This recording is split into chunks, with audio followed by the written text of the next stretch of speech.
When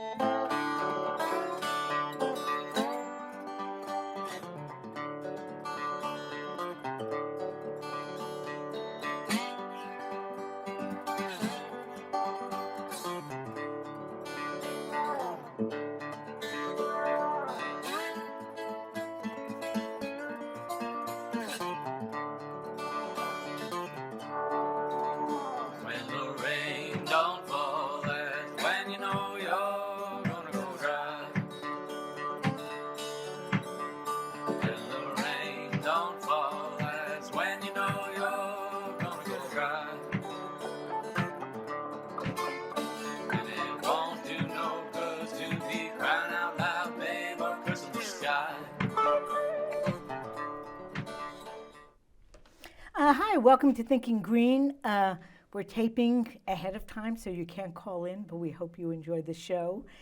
In what's become kind of a yearly tradition, we're going to bring you up to date about what's going on at the New London Library. So I'm joined again, and thank you, ladies, by Madhu Gupta, who is the executive director of the library, and Daneen Roth, who is the board president.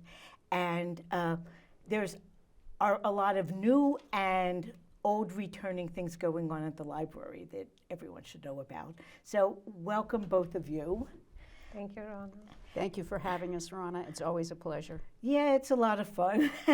And so maybe, although both of you are very well known in the community at this point, maybe you can spend just a couple minutes talking about how you became involved with the library. I started. Do you want to talk about? No, Because you have a long I history think with the people have library. heard mine, but you go first. Thank you, Daneen. I was looking for a change of careers, and to discuss that, I used to live in Groton. I went to the Groton Library one morning, and I said, "Let me talk to the librarian. Let me see what other career options are there that I would love to do." And I sat down with a reference librarian, and she had a reference interview. She interviewed me, and then she said, "Well, why don't you apply for library school?" And I was like, "Okay, I never ever thought about library school, but let's see, you know." And then I volunteered for the library to see how it feels. Then I was hired in a part-time position, and I started my MLS. Wow. And then everything went really well.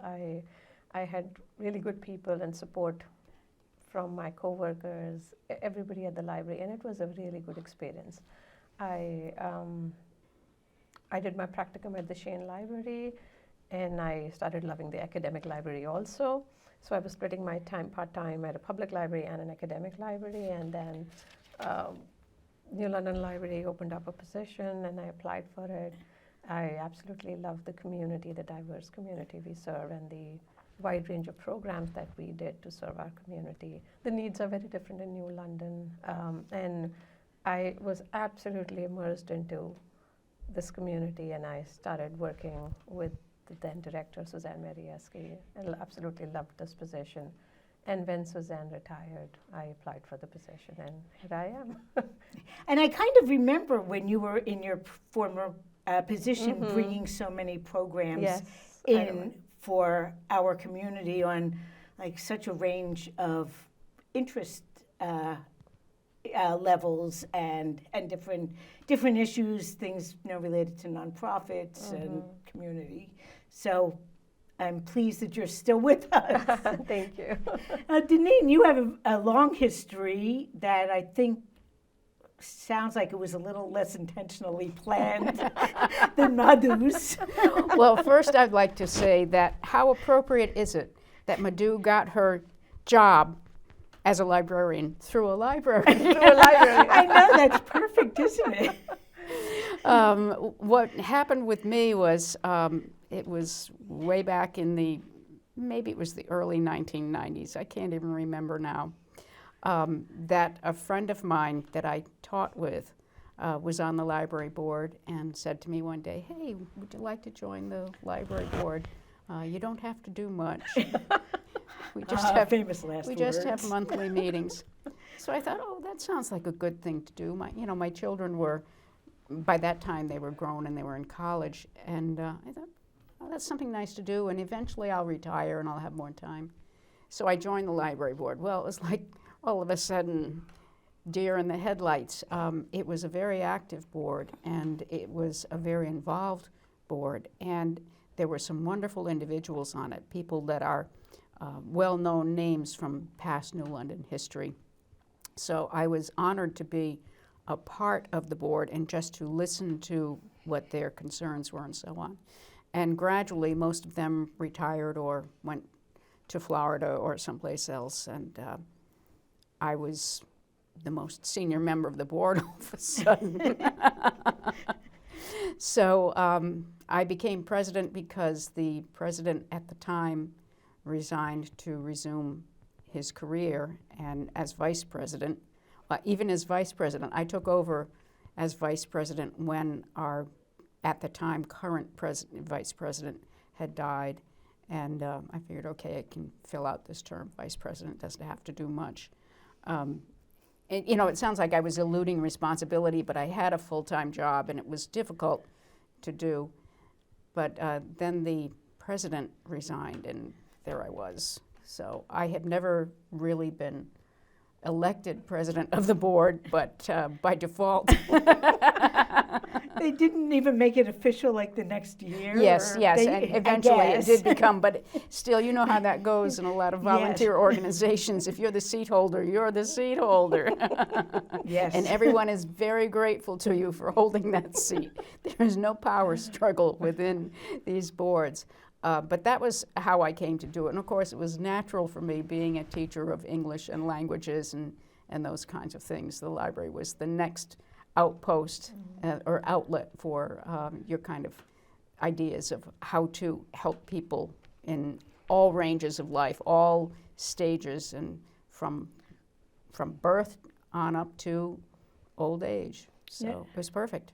Yeah, when I worked for Head Start, I know one of the first things I worked with parents on was getting a library card if they did not already have one, because it opened so many possibilities beyond, well, what they could have imagined. Right. And, you know, for parents of young children, when my own kids were young, you know, the library was like somewhere we went, I don't know, twice a week. So it was a very big part of my life as a kid, although they were much different back in the 1950s and 60s than they are now. I'm sure Daneen remembers when libraries were really just about checking books out. But I think for many of us through the generations, libraries have played a big part in our childhood. Yes, for sure, that's true. And even though the things that are going on at the library have changed in some ways, it has also been the vehicle by which a lot of people can keep up with things, especially people in communities where they may not have internet access or they may not have computer access. It's really important to have this library as a de facto community center. I think that a lot of the things going on at the library now you would never have imagined back in the days when you were a child. Free museum passes, for one. The hot spots that we can lend out to people. Lending out movies. You know, a lot of people, I think from the 50s, if they heard that, they would be appalled because they think, you're lending out the movie and the person doesn't have to read the book. But, you know, it's another way of looking at literature and things like that. Audiobooks, the whole thing. I mean, Madhu can speak more to it because she's more up on the different services and abilities we have as a library to make things available to anyone in the population. Yes, they do have to have a library card, but the only requirement in New London is that you be a New London resident. So, and that New London card enables you to borrow from other libraries within the system, within the state system. So it's a great passport. Well, the library is a very old institution in New London, so I think what I want to kind of start out with is letting people know what's new coming, you know, in the library and what's coming up soon that we can all go and enjoy. Rana, whenever you invite me, I talk about Yes Books and Hotspot and museum passes, and there's a notary service available. So I give you a list of all of these things. This past year, we added a digital navigator position, which is funded by the City of New London. I'd like to take this opportunity to thank Mayor Passero for that's great. for the ARPA funds that we received, and these funds were used for 10 hours of a digital navigator position per week at the library. So you see technology, there's new technology everywhere. Every day there's new technology. Who is teaching people? I mean, there's a huge digital divide in New London. To bridge this digital divide, we have the digital navigator to answer all your technology needs, to answer all your, see, now these days when you apply for jobs, you do not take a hard copy and you do not take a paper copy and go apply. You need to be having a resume in place. You need to go online and submit that. We see patrons come to us who have never done a resume. So the digital navigator sits down with the person or the individual, helps them create a resume, helps them apply for job. Applying for job is not easy. You have to create an account, and some people do not even have an email address. So you have to sit down with this person, not only to make the resume, to set up an email address, and then to apply for a job. It's a process. And say you have a new phone and you do not know how all of this works, or there is an app, there's a banking app, I do not know how that works. You can come to the library, call us, and we will answer your questions. Or you can set up an appointment with the digital navigator. Say you get a new printer. You can call the digital navigator from home, and the digital navigator will walk you through the process of setting up the printer. So I could have used that. My computer savvy son moved to the West Coast, and there are times when I think, what am I going to do? Something isn't working, and how am I going to figure it out? But now there's a new way. There's a new way. What else is new at the library? There's a new family workstation. Again, through grant money, we received a family workstation. We used to see that parents would come in with a little child or a toddler, and the toddler would wander off. The parent was unable to do anything and, leave everything or go in the children's area. So to solve that problem, through grant money, we were able to get a family workstation.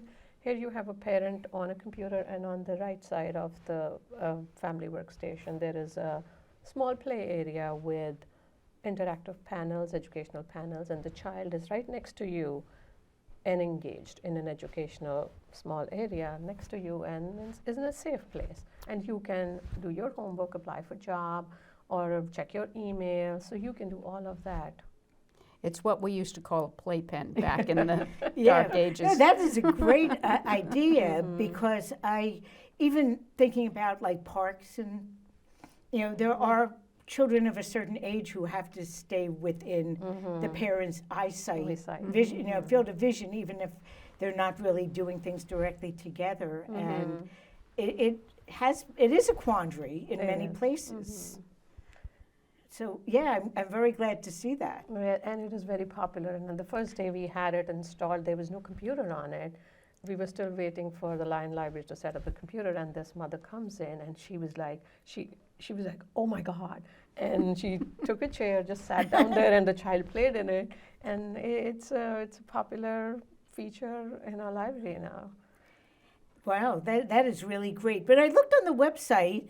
Another thing that didn't look familiar to me was Shoutbomb. What is it? Shoutbomb. So these days it's so difficult to track so many things that you're doing in your life. So Shoutbomb is a way you can set up an account, and you can get reminders from the library on your phone. And you can choose as to what you want to do with it. Like if you want reminders on renewals of books, you can set it up, and it will send you a text message saying your books are due in such and such and on such and such day, or we cannot renew these books, something like that, or a message from the library. So you can sign up for what you want to do with it, but you can get alerts on your phone directly, just to give you a reminder.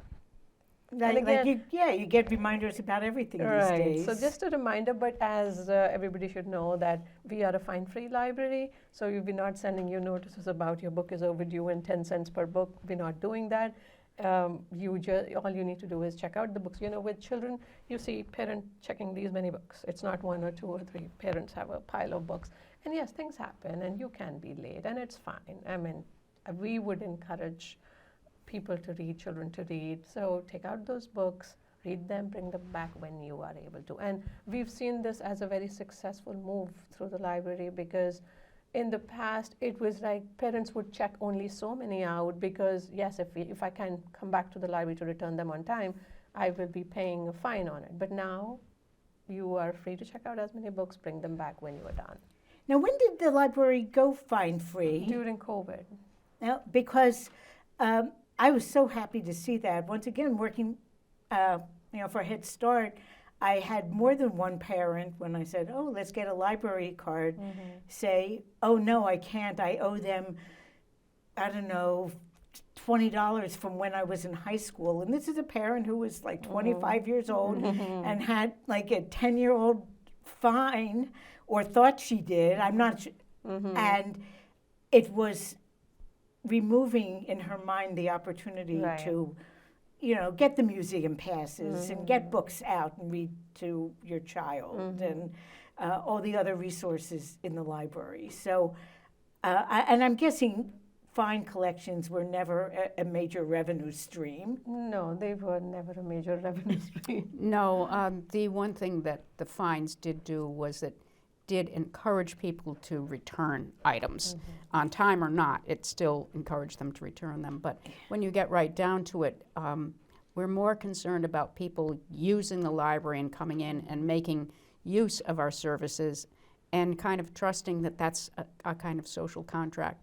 You come in and use these things, and then you return them so somebody else can come in like you and use them as well. And nowadays, we need a lot of reminders of the social contract part of living in cities, especially because it doesn't seem like it comes naturally. A lot of communities are kind of fragmented, and we don't really think that much about how our actions are going to impact others, so, in many spheres of life. So is there anything else new that people should know about? I mean, we're just starting, not exactly to come out of COVID, but to get to a different stage where we're sort of making the best of living with it and finding new ways to get back re-engaged with community. Right. So 2023, we opened up regular hours. Our in-person programs came back. Movie nights came back. Cooking, baking programs, art programs, in-person programs came back. But COVID also taught us some lessons. Like, yes, people come to the library, but there are some people who cannot make it to the library with their children on time to attend this program. So take and make craft and science kits remained popular. Like, parents say the parent is coming back home at 5:30, they'll grab kits for all ages, and they'll complete the project at home and then post a picture on social media, or let us know the next time they're here. Oh, great. That they were able to stay away from the screen, but they were able to sit together as a family and complete that art project or a science project. So that's a way of learning. That's also a way of staying connected with family and staying away from the screen, because these days everybody is on screens most of the time. Whenever you get time to do and you have nothing to do, you are on your phones. So, and also we saw that during COVID, we were also serving remote workers, which means people were using the library for space or for Wi-Fi. It was getting louder in the room. We did not have so many meeting rooms or individual meeting spaces that we could offer our patrons. So again, through grant money, we were able to get a soundproof phone booth where now we can direct people to attend their Zoom calls or their telehealth calls in that meeting space right there in the adult reading room. So really, I mean, COVID was awful, but some of the lessons learned actually have become new opportunities for doing things in ways that reach more people. That is correct, yeah. We made so many different changes to the library, this way seating. The way, in the past, you used to sit in a round table and they were like 15, 20 people sitting on the table. Now we have, changes that you have to make people comfortable and the space to be welcoming to everyone. So we've done a lot of that. We've added new programs. So our nonprofit programs, and our history programs, some of our history programs.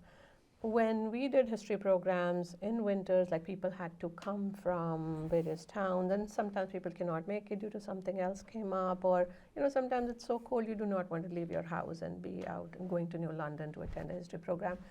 The history programs and the nonprofit programs that are now virtual are giving people opportunity from other towns to attend it because they're free of cost. All you need to do is sign up, and a Zoom link comes to you before the program, and you can attend it, ask questions, attend the program, and still be a part of the New London History Series or Hampstead Diaries that our staff member is doing.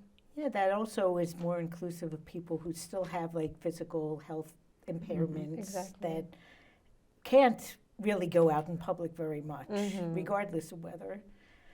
So what's going on like in the next month or so that people should especially watch out for at the library? Well, of course, we have our annual Black History Month movie night with Lonnie Braxton on Friday nights. Lonnie's been doing this for a long time, I would say at least 15 years, and he selects movies based on their importance to the entire community, and then he holds a discussion of the movie afterwards, and those are very well attended, and the discussions are really illuminating and lively, I have to say, and nobody knows better about the issues than Lonnie. He chooses his pieces very carefully. So so when are these taking place and how many are there? We have 4 this year. It starts first Friday in February, which is February 2nd. So he starts February 2nd. There will be 4 movies in Feb, starting at 6 o'clock. Okay, and that's an in-person. That's an in-person. Yes. In the community. Yes. In the Mhm. community room, yes. Has he released He released a has- list of? He has given me the list. He has to come back to the library and just need to make sure. Okay. Yeah, before it gets Yes, Yeah. out, disseminated. Yes. And he'll be doing the display case also, and he said he'll be bringing more books this time that he has collected over these years. And it seems like New London, I mean, over the last, 5, 6 years ago, through the work of New London Landmarks as well, and, Nathan Hale and the Hempstead Homestead, and that there's been a lot more discussion now about the Black history in New London, a re-examination of urban renewal in the old neighborhoods that I never saw because I moved here in 1977, but Shapley Street, Main Street, all these streets that don't exist anymore where there was a lot of Black ownership. So I think New London is starting to learn more about its past, or at least some of us newcomers are starting to learn more about its past. It's really interesting. There is a big interest in New London's history, but especially you mentioned the Black history. The Black History Heritage Trail was put together by Tom Shook, who grew up in New London, and Nicole Thomas, who is a New London resident, and I think she is on the Hempstead House. She might. I'm not exactly I sure. don't know, whatever but she has a role in this She's whole very thing. active in doing that, and the Black History Heritage Trail is really something that everybody should be proud of, and a lot of that research was done at the Public Library of New London, so we're very proud of whatever part we had in that. So how old is the Public Library? The original building is an old building. So the library itself, is part of New London's history. The library was created by a gift from Henry Haven when he died. He was a whaling and maritime merchant in New London. He left some money.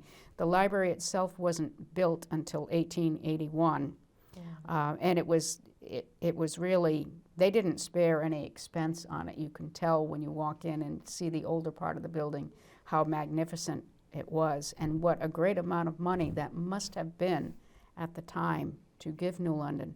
There is even a bronze medallion of Henry Haven on the porch of the library, and that bronze medallion was done by Augustus St. Gaudens, who is very well known in bronze sculpting.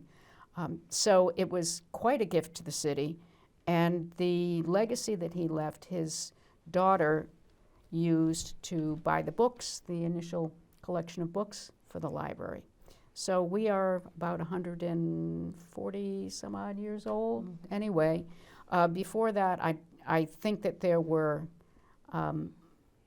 maybe not lending libraries, but I think I do remember reading about a young men's literary club that met somewhere, and they also had a chance to discuss and imbibe, and it was quite a lively gathering. But that was, again, The library is dry now, I imagine. yes, pretty much so. But the discussions go on, and it's a little less raucous most of the time than it was in those days. But the library is something that New London can really be proud of, and especially the architecture of the building. We're on the National Historic Register, so that tells you something about the way the architecture is regarded. And the idea of a library, I guess, I mean, it's indicative of how important the community must have thought having a public library would be 150 years ago. Well, it's not a new concept, of course, because that great library at Alexandria in Egypt was very famous. So we have to kind of be thankful that there were scholars and people way back when who valued learning and preserving it and disseminating it. But I don't know how much access the regular populace had to that library. Maybe that's why it burned down. Oh, maybe. Well, by contrast, in the United States at least, the library it's almost the last of the commons. I mean, it is one of the very few institutions that people go into that there are no expectations that you purchase anything. You don't need to show an ID to get in the door. So I think we've lost a lot of that in much of our life. You know, many towns don't have public squares where anyone can just go and share, a common space. But the library is one that has remained true to that mission.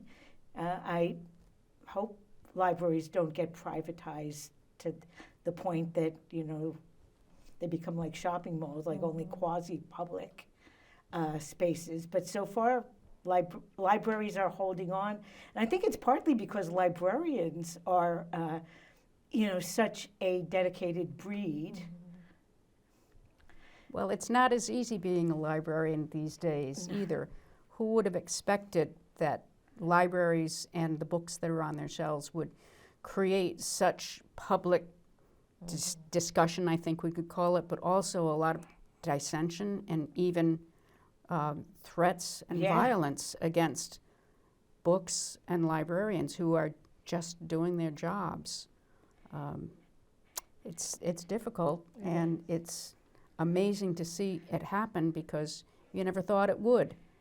No, I mean, you wouldn't expect it. Well, before the show started, I think I'll share that one of the resources that our library has is it's connected with Canopy, so that viewers can see movies for free, courtesy of the library. And one of the series that you can watch on Canopy is called The Librarians. I maybe shouldn't be promoting a commercial TV show, but it's a superhero series where the superheroes are librarians. And it really is a riot. But, there is sort of a kernel of truth that over the last 20 years, maybe, there seems like there's been a lot more of a trend towards censorship. And the libraries and the librarians have really been the staunchest protectors of, getting information out freely. So, love and protect your librarians. Right. And the bottom line on that is that if you have an objection to some material, there is a process we have in place that you can address that, and your concern would be heard. I don't believe that we've had any concerns of that sort in the last few years. Your concern will be heard and reviewed, and there are several steps you can take, but the bottom line is, if you have an objection to something that's on the shelves, you are not obligated to take that.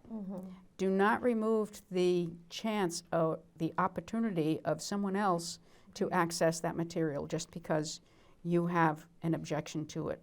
Certainly there are things that I would find in my son's room that I would not necessarily want to pick up and read, but nobody would force me into that. And those were the kinds of things that we really need to stand strong against, that it is an opportunity, and don't step on somebody else's opportunity to learn or even just to observe what's going on. I'm sure there are many judges in obscenity cases. Well, the judge who famously said, I don't know what the definition of obscenity is, but I know when I see it. So if you have to see it to know, well, it has to be somewhere for you to see it and make that judgment. I say that lightheartedly, but it is a serious issue, because we're not just talking about things like that. We're talking about the censorship of ideas and the free sharing of ideas, and that's very important. That is very important, and it's not easy, and I think that's one of the challenges, that people do have to really think critically to be able to take things in and evaluate them for themselves. Well, since we mentioned that, though, you've been on the show many times, but I think it's a good idea to remind people just of the basic long list of resources available at the library that, things they might not think of, that they might want or need, that is right really in their backyard. The library is not just aware of House of Books. We have several resources for you. If you want to start a seed library, you will soon be seeing seeds in the library at the entrance, and you can bring seeds home. So this started during COVID, and actually the first year COVID hit, we mailed out seeds to our patrons who requested them, because the library was closed at that time. So seed library continues to be popular. We have books, we have DVDs, we have museum passes, we have hotspots. So you can check out hotspots. So when we started seeing people coming into our library, or even being outside of the library to use Wi-Fi, we knew the need was big. These hotspots can be checked out for a week, and you can use them at home to complete your homework, to apply for jobs, to look for jobs, find resources. And we have 10 hotspots. There is no wait list. They are first come, first serve. And they are so popular that sometimes we don't get them back. People don't return them because there is a need in New London. So hotspots, if you are looking for a hotspot to check out, do check out a hotspot for use and bring it back to the library in a week, and you can check it out again after a few hours. We also have a toy library, a very popular toy library, which we set up last year. We see about 87 toys checked out every month. That's how popular it is. So they're all set up in a toy library. You can come and look at them, and you have instructions on how many parts, what does this toy teach you, and what age group is it for. So we have about over 100 toys now. We have board games that you can play in the library. We have a chess club. If you are on a Saturday, if you want to play a chess game with someone, we have people in the library playing chess. Now we have also started a chess club for children because of the popularity with the adults. There is a chess club for children, so you can come to the library, play chess. And say you're new to chess and you want to learn, everybody welcomes everyone there, no experience needed. Also, we have a teen room, so we have, if you are a teen and you're looking for gaming opportunities, to joining a cooking club or a baking club, or joining a book club, please do so. We welcome teens, and we have a group of teens that comes in every day, different people, but you will also get an opportunity to socialize with others. For children, we have Take and Make crafts. We also have a creative writing class for children now, which has been very popular in December, so we continued the program this month. And going forward, we may also continue doing this because it has been popular. Also, nonprofit programs, history programs at the library. You can read a newspaper. Also, we are the only repository of the New London Day microfilm machines, which you can use to access the microfilms free of cost. There's no cost associated. Now, how far back do those go? From the very beginning, 81, I think, they're about the 1881, same time yeah. as the library was founded. Right. So about that same time. So we have all the microfilms available, and our staff member will help you access them. We have a New London History room, and if we see that we have a lot of people come in over the weekend, visitors or people who are doing research. So there's a New London History room in our lower level, and you can access resources, pictures of New London, old pictures of New London. And again, if you have any questions regarding resources available in New London, we have a list of everything, where you can take a shower, where you can get a free bus ticket. Our staff has all the resources to give you. We also have a digital navigator at the library who can answer your technology questions. So it's a long list. It's a long list, and there may be more, which is I think there probably is quite a bit more. But I did want to, make clear, there's a website, There is a website. PLNL.org, and it's a good place to find things. I mean, sometimes I bring slides to these shows, but I have to tell you, looking at the website, like, what do you choose? Because there really is a lot there. There is a lot there. You can stream movies now. You don't have to come to the library to take a DVD out. You can stream movies Oh, I using didn't know that. Canopy with your library card. Oh, yeah. Yeah, and Canopy is a great resource. And I saw that there's a lot of interlibrary work, too, also, that you can go online, and if you're looking for a book or a DVD or a CD and it isn't in New London, you can still get it. How does that work? So there are two things. So we are a part of the Lion Consortium with other libraries like East Lyme, Lyme Library. So what we can do is we can look for that book or material within these Lion Library Consortium. If we can get it from there, we bring it to the library for you. Say none of these libraries have it, so we go out and borrow it from another library that has it, bring it to New London and check it out to you. So you can request any material that you're looking for, and we'll get it for you if we do not have it here. And I do want to remind people there's a notary, There is a notary service at the library. And I have to say, I see, like, on social media, it seems like every week or so someone's saying, I need something notarized. Who can notarize it?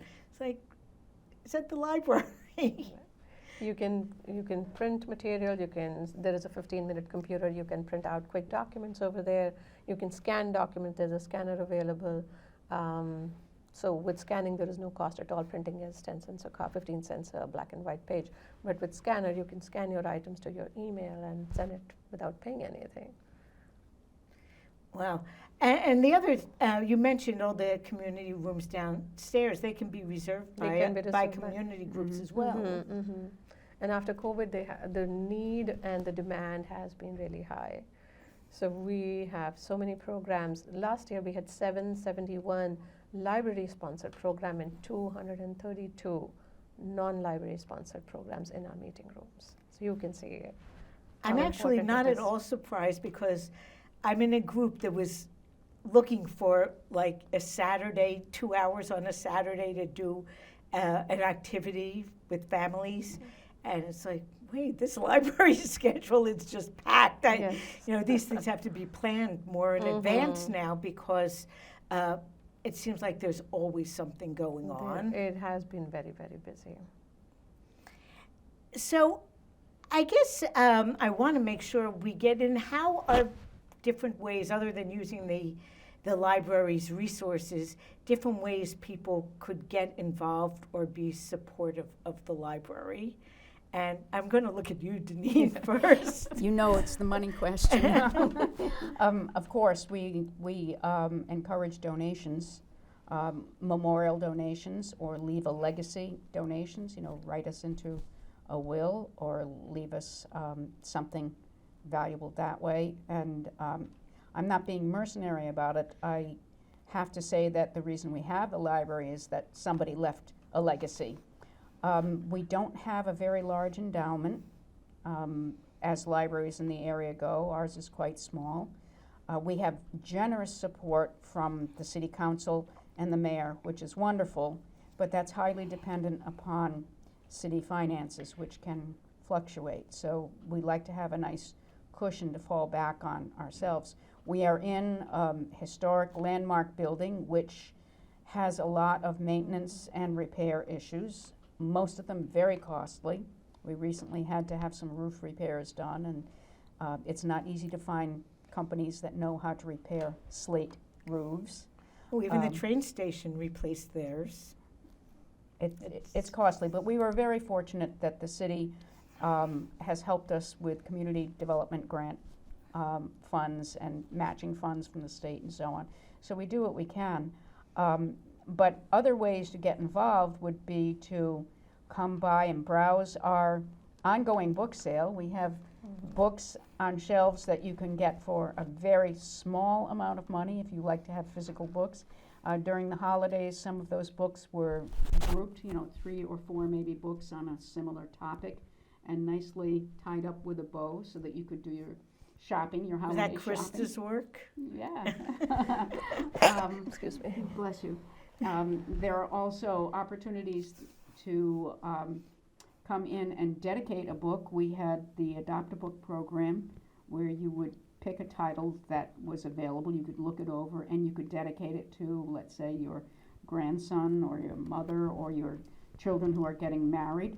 You would buy the book, and we would put a plate in the front of it commemorating that event, and that way it circulates. You get to take it home first, but then the rest of the time it circulates, and you have that little plate so that every once in a while somebody will borrow a book and say to me, oh, I see that you donated this book in honor of the this or that committee or this or that person.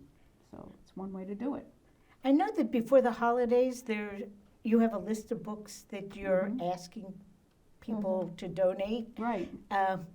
Is that still ongoing throughout the year, or is it mostly a pre-holiday season thing? So Adopt a Book is our annual fundraiser.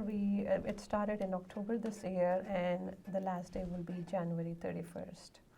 So people still have time to go on the website and look at the list of books. Or call us, yes. And we do keep posting it on Facebook as to advertise what is still available. No, and I wanted to clarify, I know, Daneen, the city has been generous in many ways, but in many cities and towns, libraries are a department of city government, and New London's library is a little different. Yes, we are what is often called an association library. Because we were created and funded by a private individual, we are still a private organization, a private corporation. However, the reality is there is no way we could keep our doors open without city support.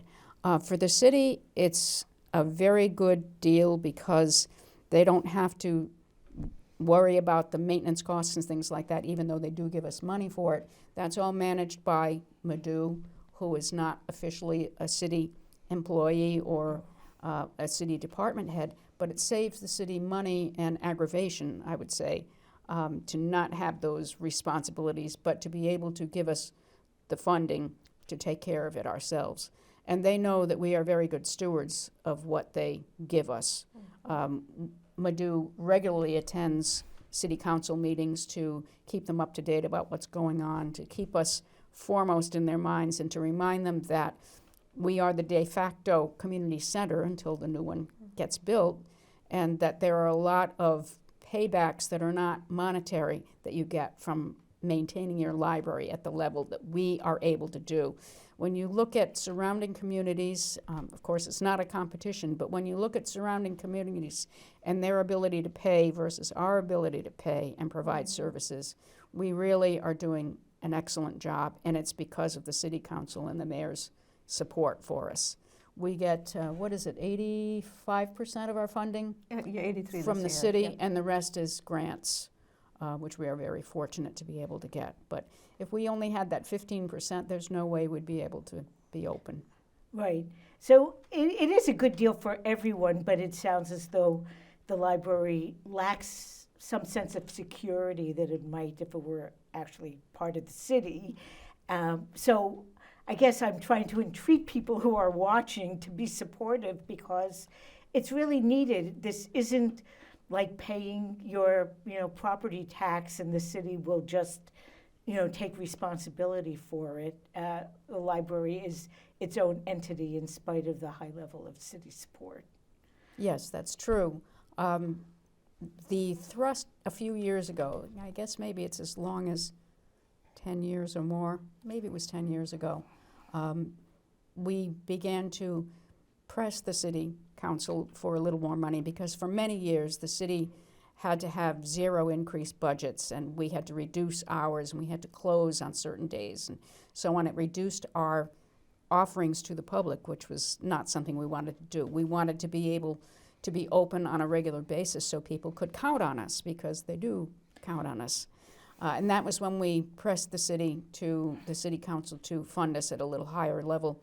Our goal was to try to get that funding up to what worked out to, I think, $1 per person tax money for the city. It was somewhat below that, whatever the figure was. So that the city did come up and we did come a little closer to parity, but we were still below that $1 per person figure. In New London, if it was $1 per person, that is, roughly $40,000 out of the budget. But they give us much more, thankfully. So we are very grateful for that, and the city is to be congratulated for thinking about the great services and needs that are in the city that the library helps address. We're also, Madhu didn't mention this either, but we're also a warming center, and we're also a cooling center. And a center for summer meals. Yes, and summer meals for kids. And we also have done an outreach for story hours at Ocean Beach this past year. So This was the first time we that's did that. great. How did that go?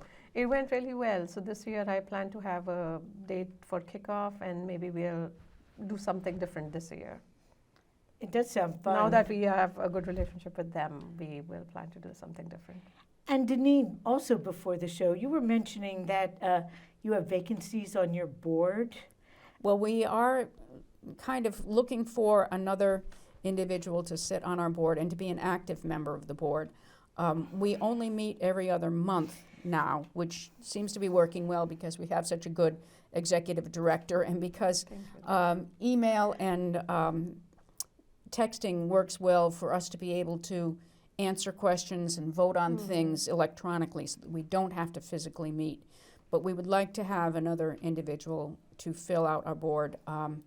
The seat that was vacated by Josie Esposito, who was the president of the Friends of the organization, and we have not replaced her since her death, which was, I think, 5 years ago now. It seems like it was just yesterday, but when you look and see, it's longer than that. So we really do encourage active participation. Plus, a lot of us board members are getting to the point where we're ready to hand the torch to a younger generation. I know that feeling.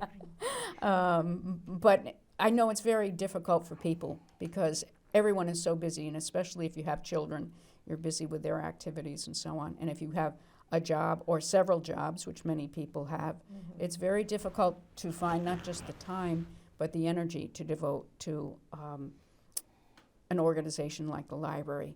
Thankfully, there are enough individuals with different talents on the library board that we have things fairly well under control and fairly well covered, depending upon what the exigency is. So that is really a wonderful thing. So I encourage anybody who's interested to get in touch with our library executive director and leave their name and express what their interest and enthusiasm would be for serving on the library board. Well, it sounds as though you're not actively seeking this, but is revitalizing the Friends of the Library group something that you'd like to see happen? Yes, absolutely. We're trying to get together an activity, a community-wide activity that would help do that, but it's still in the planning stages, and it takes an awful lot of effort on an awful lot of individuals' part to pull a large thing like that together. But we are welcome and open to anyone who wants to come in and ask what they could do. I'm sure Madhu could find some things Oh, yeah. for them to do. I'm So sure many things. there are other volunteer opportunities that are in board or Friends.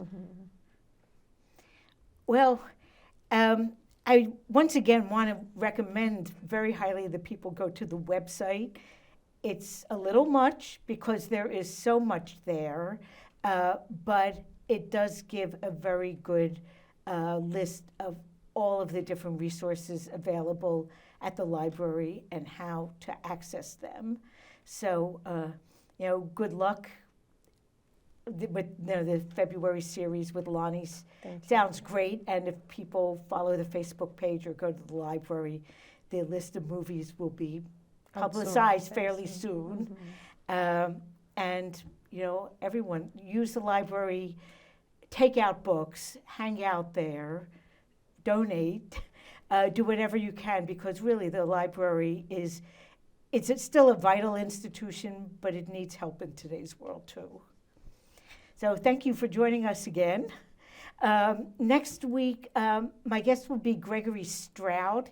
He's the editor of CT Examiner, but he's coming on next week to talk about the latest wrinkle in the whole high-speed rail saga that Shoreline, New London through like Old Saybrook through Rhode Island, faced about 7 years ago with possible impacted towns on Federal Rail Association plans. So I don't know what the update is, but tune in next week if you want to hear the update. And thanks again, Madhu and Daneen, for joining me today. Thanks so much, Rana.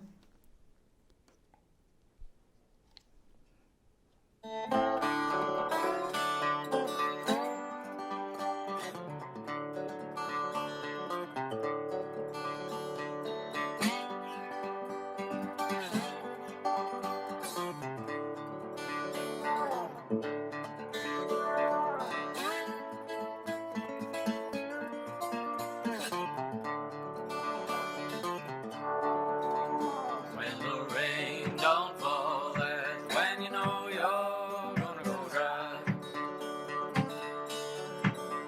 When the rain don't fall, that's when you know you're gonna go dry. And it won't do no good to be crying out loud, babe, or cursing the sky.